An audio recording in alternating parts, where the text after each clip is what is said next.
दोस्तों नमस्कार, कर्नल अजय सीओ जस्ट मनी गुरु। आज है 20 मार्च सन 2024।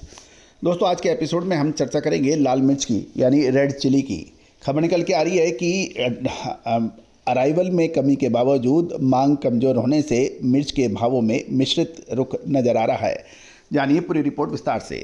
दोस्तों इससे पहले हम आगे चले, आपसे एक विनम्र अनुरोध, यदि आप हमारे चैनल पर नए हैं और अभी तक सब्सक्राइब नहीं किया है तो उसको सब्सक्राइब करना बिल्कुल ना भूलें यदि पसंद आए तो। खबर निकल के आ रही है कि प्रमुख बाज़ारों में मिर्ची की कीमतों में मिश्रित रुख दिखाई दे रहा है। वारंगल में दाम मिर्ची के ऊंचे हैं, जबकि गुंटूर और खम्मम बाज़ारों में कुछ विशेष किस्म की रेड चिली में कमजोरी दर्ज हो रही है। आवक की अब इतनी ज़्यादा जोर नहीं है जितना लगभग एक सप्ताह पहले था, लेकिन मांग अभी भी कमज़ोर बनी हुई है।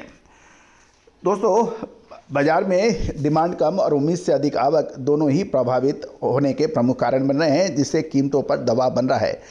लेकिन ये भी ध्यान देने वाली बात है कि लाल मिर्च की तेजा और तेजा डीलक्स क्वालिटी की कीमतों में एक सीमित दायरे में व्यापार हो रहा है और पिछले 1-1.5 महीने में दूसरी किस्म के मुकाबले इसमें गिरावट नहीं देखी गई है या बिल्कुल कम गिरावट है। दूसरी ओर गुंटूर और खम्मम बाज़ारों में अराइवल लगभग गुंटूर में लगभग 1 लाख और खम्मम में 35,000 बैग की बताई जा रही है और गुंटूर में आवक 50,000 बैग की कमी है, लेकिन यानी 1.5 लाख बैग की जगह 1 लाख बैग की आवक है, जबकि खम्मम में 35,000 बैग की आवक बताई जा रही है। इसमें 5,000 बैग्स की गिरावट है। दूसरी ओर वारंगल बाज़ार में की अराइवल लगभग 40,000 बोरी की बताई जा रही है, जो कि पिछले सत्र की तुलना में लगभग 30,000 बैग कम हैं। तो कुल मिला के आवक में अब थोड़ी कमी हो रही है।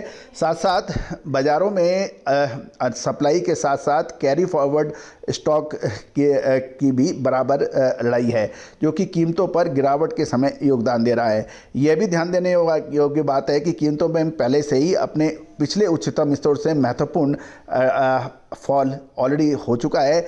इसको देखते हुए लाल मिर्च में आगे भाव स्थिर रहने की प्रबल संभावनाएं बन रही हैं। दोस्तों याद रखिएगा, आपको लाल मिर्च में हमने सही समय पर मुनाफा वसूली की सलाह दी थी और उसके बाद लगभग ऊपरी स्तरों से लाल मिर्च के भावों में 40% की गिरावट थी। जब फसल नई आनी शुरू हुई उस वक्त हमने आपको निचले स्तर पर बाइंग की सलाह दी थी कि आप कुछ भाव स्थिर हो सकते हैं, और उसके बाद एक निचले स्तर से लगभग 15 से 20% का उछाल देखा गया। अब भाव स्थिर हो गए हैं। All the very best, good luck, happy trading.